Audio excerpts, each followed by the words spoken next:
am solo ci wàllum transparence ci parce que lii dossier yi le président Macky Sall jëloon teg ci coñcoom. bu ko génnee dans l'espace public itam dafay wane que ni mi ngi ci yoon bi nga xam ni. voilà tout compris mais naka nga gisee moom décision ak bëgg-bëgg bi nga xam ne am na ko ci.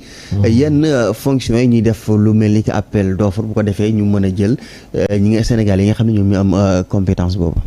waaw en fait. yaakaar ni maanaam ay yenn ci ay inconvénients yoo xam ne. waaw mais bon c'est même la nature de toute chose hein.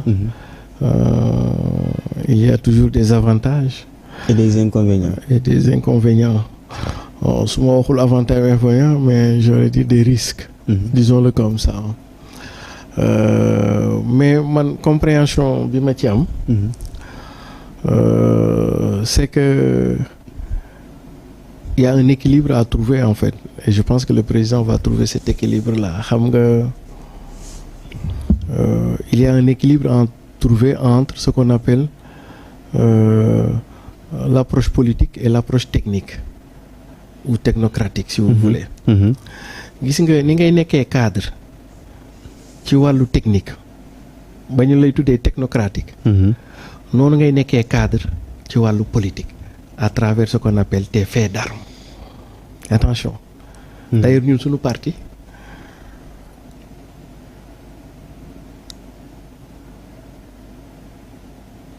dañu jëmmal ce qu'on appelle les cadres politiques et les cadres techniques. xam nga fii bu ñu nee cadre rek nit ñi dañuy jàpp ni mooy ku jàng am diplôme. Parce que oui il est cadre mais il est cadre sur le plan technique mu ngeen tuddee technocrate. Mais politique ci boppam.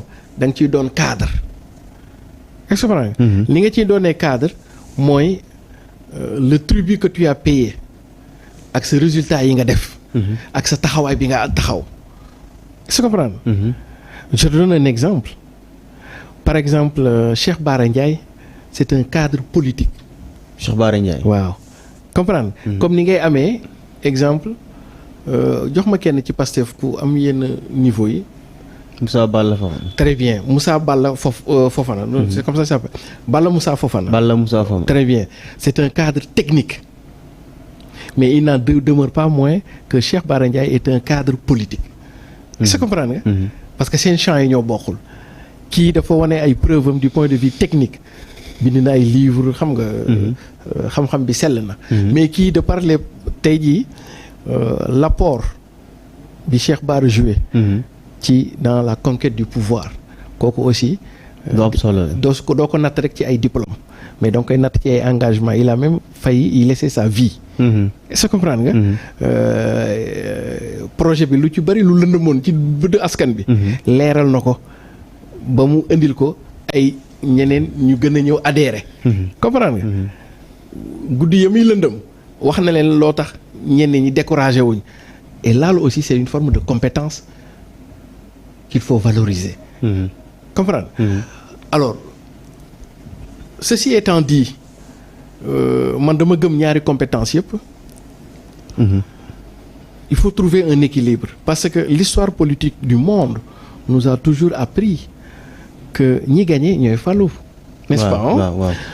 boo demee Amérique démocrate bu ñu gagné du ñu dem jël républicain yi teg leen soo demee France waa gauche bu ñu gagné du ñu dem waa jël ku gagné yaay falu très bien ku gagné yaay falu mais je comprends aussi ce que le président dit mooy les dérives yi am ci jamonoy d'abord Abdoulaye Wade président Abdoulaye Wade ba ci Macky Sall président Abdoulaye Wade dem na ba naan su ma neexee sax fal sama chauffeur ministre mënu leen ci dara et donc c'est cette conception du pouvoir que li président Diomaye Faye wax ne dañuy ubbi affaire yi.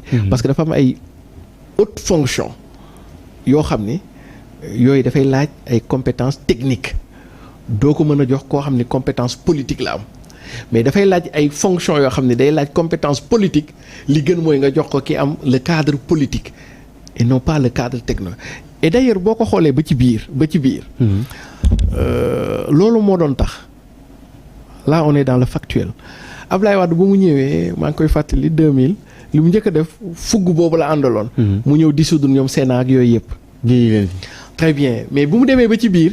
il s'est rendu compte de li ma lay wax nii ne am na ci ñoo xam ne ay cadre politique nañu comprendre lu ñu ay cadre technique en général boo amee cadre politique entre autres fi nga koy mën a def bokk na ci ce qu'on appelle les assemblées est-ce que comprendre nga effectivement. et d'ailleurs loolu moo tax Ablaye Wade bi ñu demaatee tuuti il était obligé de ramener ay conseil économique et social maanaam la mu supprimer woon yëpp mu indi ko mu indiwaat ko. ma joxaat la beneen exemple Macky Sall bi muy doog a ñëw mais dafa supprimer woon institution yu bëri supprimer na fi institution yu bëri comprendre affaire collectivité locale ak yooyu mais fan la mujjee ba mu demee ba ci biir it la réalité da koo dab comprendre mu créé waat ak yooyu voilà très bien et donc pour man il y a un équilibre à trouver pour le président de la République à certes consacrer disons la technique mais ne jamais aussi d'oublier de célébrer la politique parce que la fonction qu'il occupe ñaar yëpp très bien est d'abord une fonction éminemment politique et comprendre et donc pour man faut pas ñu gisee ko ci ne ku amul diplôme rek yow doo am responsabilité non parce que soo ko xoolee en première lecture dafa mel ni loolu la ciy gars yi di jàpp mais non li ma bëgg a foofu mooy mën nga bañ a am diplôme mais am ay responsabilités mais dafay nekk ci ban champ nga amee responsabilité là où on demande les compétences politiques et non pas les compétences technique kon ni mu bàyyee xel ñi noonu la war a mën a bàyyee xel. très bien pour que ñoom tamit seen xam-xam wala seen gis-gis. wala seen ñu mën ci voilà non le prix qu'ils ont payé même et puis c'est pas le prix qu'ils ont payé à titre personnel mais tey jii man lu bari lu ma xam ci Pastef.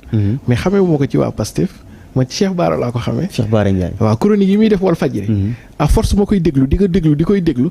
ci laa xam loo xam ne sax waa Pastef sax mënuñu ko expliquer man mu dugg sama bopp mais Cheikh Bara expliquer na ma ko. da koy expliquer facilement. très bien avec une pédagogie superbe. man mu dugg sama bopp projet bi ñuy wax nii. lu ci bëri kii bi et puis même sa capacité de décrypter l'actualité. prisme yi muy attaquer analyse yi. li Macky Sall def li Sonko def et cetera man ça m'a beaucoup inspiré dans le concept de ce que j'appelle le mouvement révolutionnaire national sénégalais. am na ci ay grilles d'analyse ay grilles d'attaque yu bëri mais ci moom laa koy jëlee après nag dolli affaire intellectuelle yeeg yooyu. mu dem quoi moom ay prise yu. waaw Cheikh Bara moom dafa am fasaaxa. très bien Cheikh Bara ñun enseignant li ñuy toog di ko expliquer suñu étudiants yi 1 heure de temps pour ñu comprendre ko. Cheikh Bara ci 5 minutes la koy expliquer. mu leer nañ. ba yow sax nga mën a dem sax di ko jàngale. waaw mais kooku tamit c'est une compétence politique. comprendre ko kooku le régime tey la ko gën a soxla sax que dem xam nga lu tax. parce que da nga am benn projet booy jaay boo xam ne dafay soxla pédagogie. parce que yow soo nekkee opposition. tu dois gagner la bataille de l'opinion. en science politique boo nekkee opposition ngay wut dara yow bataille bi nga war a gagner mooy l'opinion ce qu'on appelle la fabrique des opinions mais soo demee ba téye dara yow sa enjeu ce n'est plus l'opinion xam nga lan la sa enjeu c'est l'information et la communication. D'accord. Comprendre parce que tu dois informer sur ce que tu es en train de faire mais tu dois aussi communiquer en prenant rendez-vous dans le temps en installant tes bureaux dans le futur et donc si ce régime-là dans l'opposition avait gagné la bataille de l'opinion, il lui reste à gagner l'ultime bataille, la bataille de l'information et de la communication parce que nit di nga ko bëgg a defal dara mais expliquer ko leerul ci boppam mu defee ni sax safaan la te pourtant da yow li nga koy defal nii lu baax la ko moom la olof Njaay naan ku xiif dee su ko wax toogal damay togg añ mais da ngay yekk jox ko mu lekk. d'accord ci loolu sax parce que pour permettre nga jël tuuti ndox tuuti moom ñu ci ne président Macky Sall mi ngi sàkku ci benn loi boo xam ci garde des Sceaux ngir ñi nga xam ni ay lanceurs d'alerte lañ ñu mën leen a protéger ci nu mu gën a gaawee.